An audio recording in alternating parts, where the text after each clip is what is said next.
Assalamualaikum warahmatullahi wabarakatuh.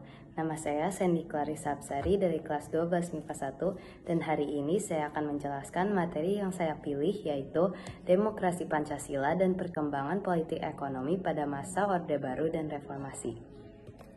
Pemerintahan Orde Baru diawali dengan terbitnya Surat Perintah 11 Maret 1966 yang dikeluarkan oleh Presiden Soekarno untuk segera mengatasi keamanan negara yang dalam situasi dan kondisi yang tidak kondusif akibat dari gerakan 30 September 1965 yang didalangi oleh PKI.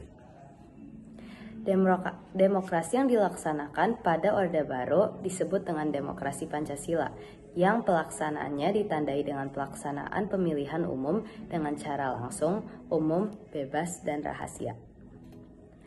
Demokrasi Pancasila adalah demokrasi yang mengutamakan musyawarah dan mufakat. Pada masa awal pemerintahan Orde Baru, Presiden Soeharto bertekad melaksanakan Pancasila dan UUD 1945 secara murni dan konsekuen. Pembangunan di segala bidang yang direncanakan secara bertahap dirumuskan melalui Rencana Pembangunan 5 Tahun atau Repelita. Dari hasil pemilu yang berlangsung selama 5 kali sejak 1971 hingga 1997, pucuk pimpinan presiden tidak pernah mengalami pergantian dan penggantian hanya terjadi pada pejabat setingkat menteri.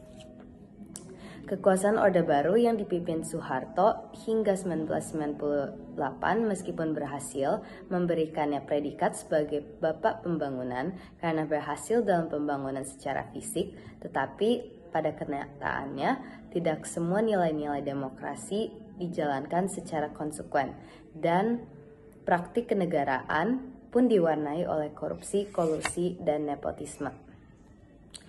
Menguatnya peran negara pada masa Orde Baru telah mendorong adanya penyederhanaan partai politik, kebebasan berserikat dan berkumpul, pembatasan kebebasan pers dibatasi, terjadinya duifungsi ABRI, penerapan asas tunggal Pancasila, dan lain-lain yang berdampak pada terbentuknya rezim otoritarisme. Lalu selanjutnya, demokrasi yang dikembangkan pada masa reformasi adalah demokrasi Pancasila, tetapi dengan penegasan bahwa demokrasi berdasarkan asas kerakyatan yang dipimpin oleh hikmat kebijaksanaan dalam permusyawaratan perwakilan, dilaksanakan dengan Tuhan Yang Maha Esa, serta menjunjung tinggi nilai kemanusiaan yang adil dan beradab.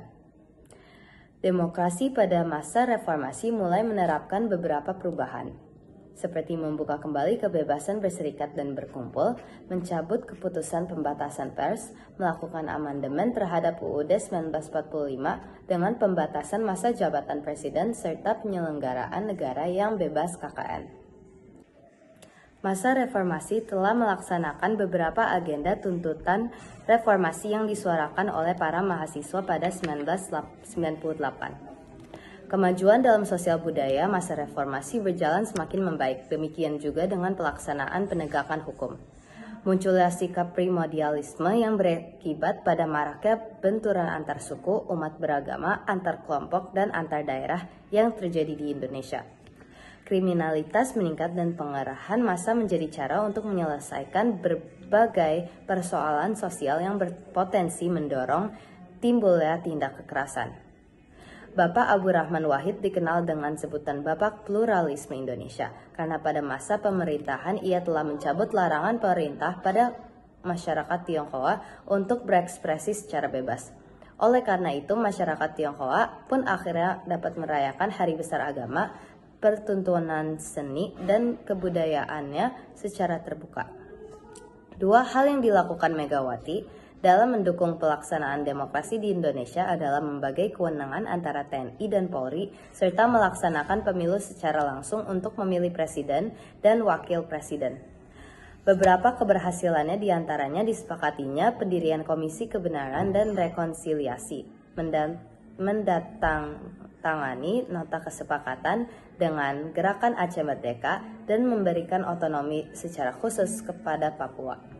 Di samping itu, pertumbuhan ekonomi yang cukup baik dan meningkatnya peran Indonesia dalam organisasi-organisasi dunia internasional dalam berbagai bidang.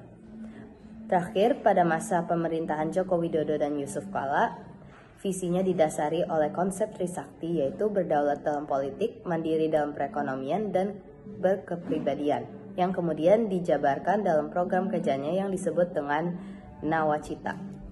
Itu saja yang bisa saya sampaikan. Semoga dapat bermanfaat bagi saya dan penonton. Wassalamualaikum warahmatullahi wabarakatuh.